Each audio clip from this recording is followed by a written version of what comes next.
வாங்க மக்களே, welcome to நம்ம தமிழ் சீரியல் எக்ஸ்பிரஸ். எஸ்டிஆர்பி வீக் 6க்கு அர்பன் அண்ட் ரூரல் ரிசீவ் ஆச்சு. ரிசீவ் ஆன கையோட நிறைய பேர் மகாநதி என்ன அப்படின்னு டிஎம் பண்ணியிருந்தீங்க இன்ஸ்டாலேயுமே.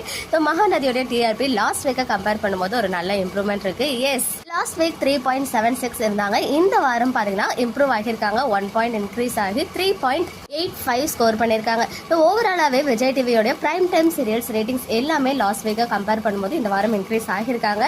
லாஸ்ட் வீக்கே நிறைய பேருக்கு ஃபீலிங்ஸ்மே இருந்துச்சு. 4+ இருந்துட்டு இருந்தவங்க சடனாக 3+ வந்திருக்காங்கன்னு சொல்லிட்டு அது வந்து 6:30 ஸ்லாட்ல 3+ எடுத்தாலே அது வந்து நல்ல ரேட்டிங்ஸ் தான். என்ன பொறுத்த வரைக்கும் 3.85 அப்படின்றது ஒரு குட் ரேட்டிங். ஸோ போக போக பாசிட்டிவ் ட்ராக் வர வர கண்டிப்பாக இன்னுமே இம்ப்ரூவ் ஆகும் அப்படின்னு எதிர்பார்க்கலாம். ஈவன் ராமாயணமே வந்து 9+, 8+, 7+ இருந்து இப்போ 6+ வாங்கியிருக்காங்க. 6.31 ஸ்கோர் பண்ணியிருக்காங்க.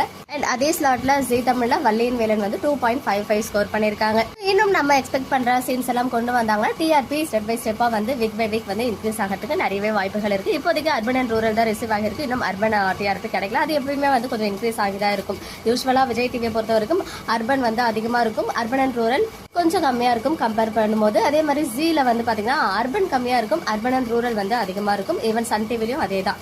விஜய் டிவியை பொறுத்த வரைக்கும் அர்பன் ஃபேன்ஸ் தான் வந்து அதிகமா இருக்காங்க. அதனால அர்பன் ரேட்டிங்ஸ் வந்து எப்பவுமே யூஸ்வலை விட ரொம்பவே அதிகமா இருக்கும். அர்பன் அண்ட் ரூரல்ல 3.85, அர்பன்ல 4+ இருப்பாங்கன்னு நினைக்கிறேன். ஸோ ஒன்ஸ் ரேட்டிங் கிடைச்சா ஷேர் பண்றேன். ஓகே மக்களே, நெக்ஸ்ட் வீடியோல மீட் பண்றேன். எக்ஸ்க்ளூசிவ் அப்டேட்ஸ்க்கு மறக்காம நம்ம யூடியூப் சேனலை சப்ஸ்கிரைப் பண்ணிக்கோங்க.